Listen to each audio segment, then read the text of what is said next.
Bonjour à tous, aujourd'hui on se retrouve pour une nouvelle vidéo et aujourd'hui on va faire des bons plans, les bons plans de la semaine 12 2022 et voilà, on va avoir encore une fois pas mal d'écrans puis 2-3 trucs assez intéressants avec quelques processeurs plutôt sympas. Je vous propose qu'on commence tout de suite après l'intro, c'est parti.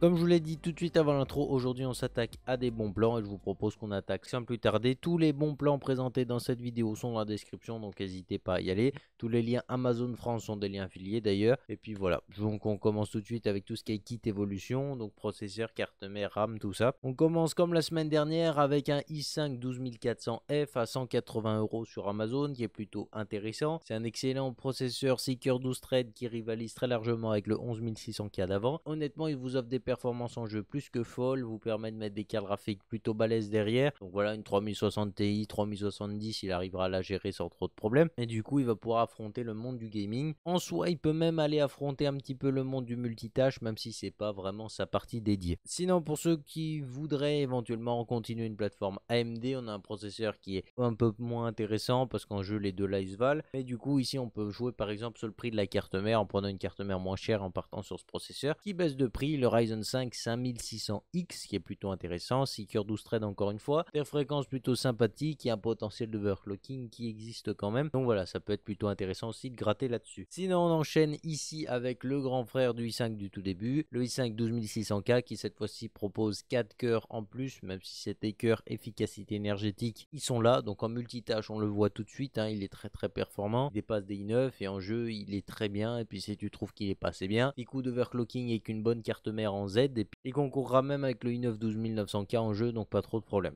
Encore une fois, chez AMD, on a une petite baisse de prix plutôt sympa sur le Ryzen 9 5900X, il continue à 450 € ici. Alors ça commence à devenir intéressant, il commence à baisser petit à petit et honnêtement, ce 12 coeurs 24 threads fait encore extrêmement bien le boulot en applicatif. Il n'y a pas de question à se poser, il est excellent en applicatif et ça, personne ne pourra le nier, il est vraiment bon. Par contre, pour ceux qui sont encore une fois très fans de chez Intel et qui veulent le meilleur du meilleur, on a le 12900K qui fait une baisse de prix. 12900K à 600 €, c'est plutôt intéressant. Alors en général, ça tourne entre 600 et 700. Et là, 600, on va dire que c'est pas trop mal. C'est à peu près un bon prix. Voilà, maintenant on va s'attaquer justement aux cartes mères. On a une seule carte mère qui est sympa, c'est une B660 TUF qu'on aime bien, que j'aime bien avec le Wi-Fi en plus de ça. Elle tourne à 180 € au lieu de 200 à peu près. C'est une excellente carte mère, des VRM qui sont très bons, donc ça supporte tous les processeurs. Elle permet pas l'overclocking, voilà, on pourra pas profiter des fonctionnalités d'overclocking, mais on peut faire péter le blocage de consommation de son Intel pour qu'il booste plus haut, donc techniquement en overclock. Donc voilà, c'est vous qui voyez, mais en attendant, ça reste une excellente carte mère, très polyvalente, des excellents étages d'alimentation et très fiable en plus de ça, donc c'est plutôt cool. Sinon là on va voir un petit kit de RAM assez sympathique en ce moment qui est en solde. Alors c'est pas le meilleur que vous pouvez trouver sur le marché, mais honnêtement il a des arguments qui le font plutôt bien monter. On va voir ici des Corsair Dominator qui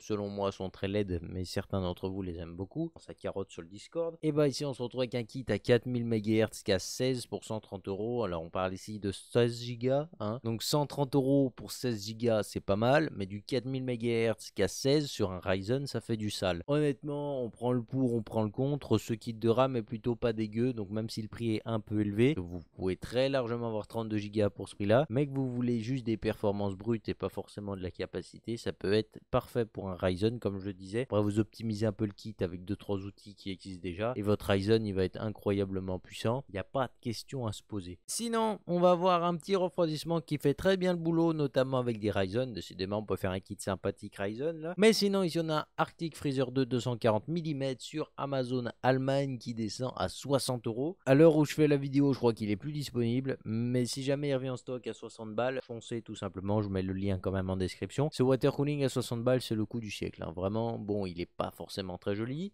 mais il a des performances qui sont plus que respectables, hein, surtout sur les Ryzen. Pour ce prix-là, vous aurez pas mieux. Donc allez-y sans trop de problème. Maintenant, on va s'attaquer à la partie stockage et vous allez voir, on a des trucs plutôt sympas. En SSD, on retrouve encore une fois le SN550 sur le site de Western Digital. Donc je vous rappelle qu'il est intéressant en 500 Go, en 1 Tera et en 2 Tera. Franchement, allez-y sans trop de problème. C'est un excellent SSD milieu de gamme qui fait très bien le boulot. Et si c'est juste pour accélérer vos jeux vidéo, vous n'avez pas besoin forcément du SSD le plus haut de gamme qui existe parce que vous verrez tout simplement pas de différence par rapport à celui-là. Donc prenez ça, puis vous serez plutôt tranquille. Là, je trouve que le 1 Tera à un peu moins de 100 €, il est intéressant. Et sinon, on a la petite variante qui est le SN570. Quelle est la différence? Donc, on se retrouve ici avec des débits plus intéressants. Donc, pour 10 € de plus à peine, je crois. Franchement, si vous voulez du gros débit, vous pouvez aller sur celui-là qui est sur Cdiscount. Et voilà, ça reste la même qualité. Pour continuer sur le stockage, on passe ici sur le stockage externe. Et là, on va avoir un HDD de 4 Tera externe pour seulement 90 €. Un Western Digital Black en plus de ça. Donc,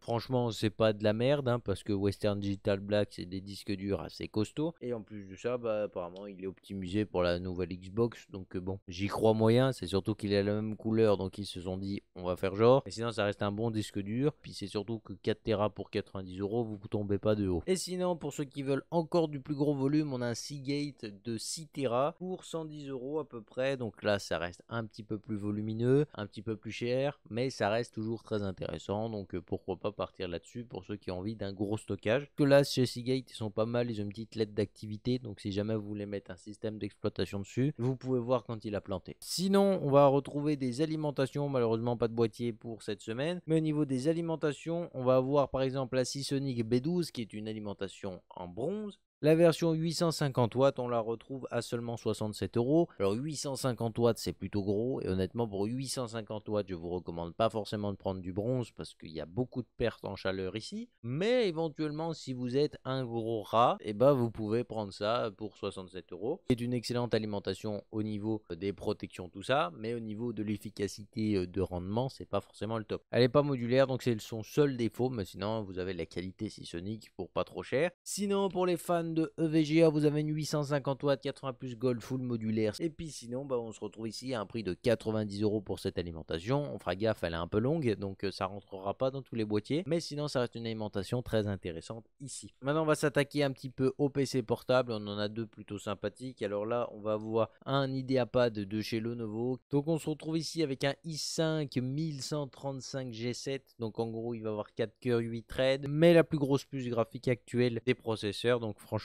pour environ 530 €, il vous offre 16 Go de RAM, un petit 5 assez costaud, 1 Tera de SSD ou 512, je sais plus. Bref, il est vraiment une configuration plutôt intéressante ici, un écran qui est pas dégueulasse. Franchement, comme je disais, pour 530 €, c'est un truc plutôt cool parce qu'en plus, il a un écran 15 pouces, donc c'est pas le plus gros, mais c'est pas le plus petit, donc il est plutôt transportable, sans pour autant avoir une toute petite vignette pour regarder ce que vous faites, donc c'est plutôt un bon passe-partout ici. Et puis pour les mecs qui veulent un petit peu tirer dedans parce que c'est des bourrins, on va voir ici une config plutôt balèze à 1200 € avec un Lenovo Legion. Donc, en gros, vous allez avoir un écran d'excellente qualité. En plus de ça, il est très grand, 144 Hz.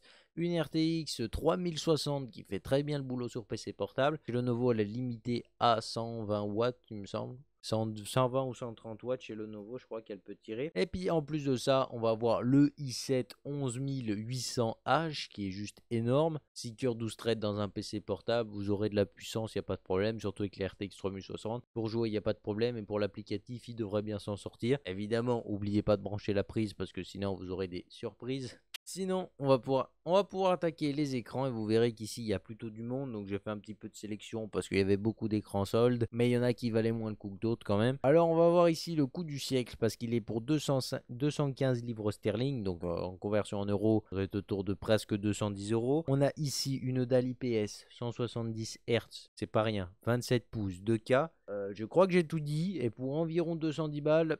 Voilà, t'es plutôt bien quoi, genre j'ai jamais vu ça, donc pourquoi pas foncer dessus, parce que l'écran déjà il est beau, en plus de ça c'est du AOC, donc c'est pas de la merde, et la dalle elle est bien, parce que c'est du IPS, donc très belle couleur tout ça, je pense presque que c'est du fake, tellement c'est bien intéressant là actuellement, donc je sais pas, s'il y en a qui le commandent, n'hésitez pas à me dire si vous l'avez bien reçu, et puis bah sinon bah je t'ai bien eu, je rigole.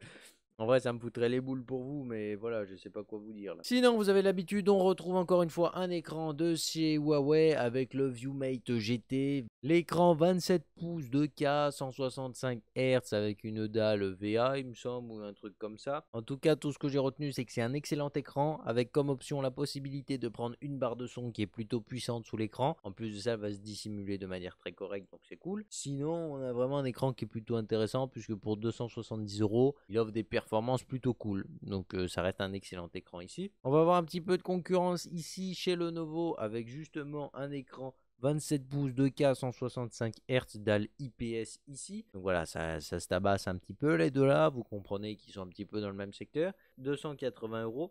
Et du coup, lui par contre, il est compatible FreeSync, G-Sync, donc il a tout pour réussir dans la vie. Voilà, c'est un très bon écran pour 280 €. Honnêtement, il fait très bien le boulot. Sinon, pour les fans un petit peu de chez Samsung, on a un Odyssey G5 qui traîne par là. Donc ce fameux Odyssey, il a une courbe de 1000 R, donc il est vraiment incurvé beaucoup. 32 pouces, 144 Hz. On n'aura pas une configuration de guignol pour pouvoir jouer sur cet écran, je vous le dis tout de suite. Sinon, on va avoir le HDR10 et puis le FreeSync déjà intégré. Normalement, par logiciel, on doit pouvoir le passer en G-Sync, il me semble. Donc, je suis pas sûr de cette information.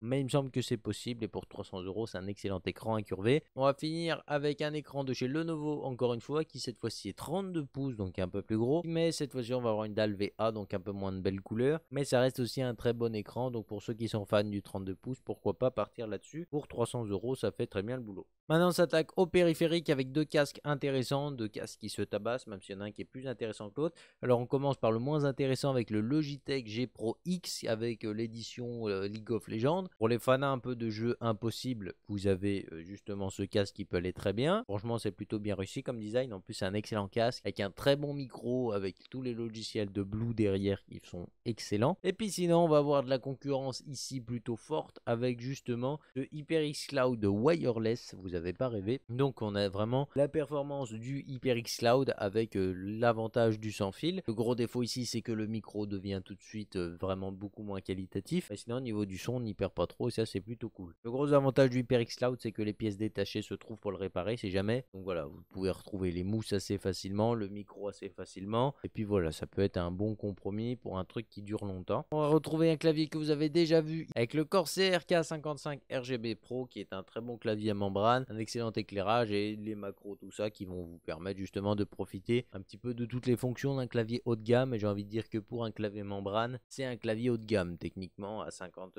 presque 50 boules. Vous trouverez rarement mieux en membrane, on va dire. Et puis on finit avec un petit téléphone en réduction à 190 €. Qu'est-ce qu'on peut retrouver? Bah déjà, c'est un Xiaomi Redmi Note 11 qui est plutôt intéressant ici. Beaucoup de capteurs photo. Beaucoup de capteurs photo qui vous permettent de faire pas mal de choses. Un chargeur 33 watts intégré, donc ça va charger très vite. Et puis sinon, on a un Snapdragon 680. Et sinon, bah, comme c'est Xiaomi, il fait des très belles photos. On a l'immense avantage d'avoir des pubs intégrées dans le téléphone pour réduire le prix d'achat. Donc voilà, c'est vous qui voyez. Mais sinon, ça reste un bon rapport qualité-prix avec des performances plutôt correctes. Et puis Xiaomi, ça vieillit plutôt bien et c'est plutôt costaud parce que j'en avais un et honnêtement, il a plutôt bien vieilli. Donc j'ai rien à redire là-dessus. Pour 190 € en plus, c'est plutôt pas mal. Sur ce, j'espère que cette vidéo bon plan vous a plu. Si c'est le cas, n'hésitez pas à mettre le petit pouce RGB parce que ça fait toujours plaisir. À vous abonner si c'est pas encore fait parce que ça fait plaisir également. On se retrouve mercredi prochain pour une prochaine vidéo. Bye les gens.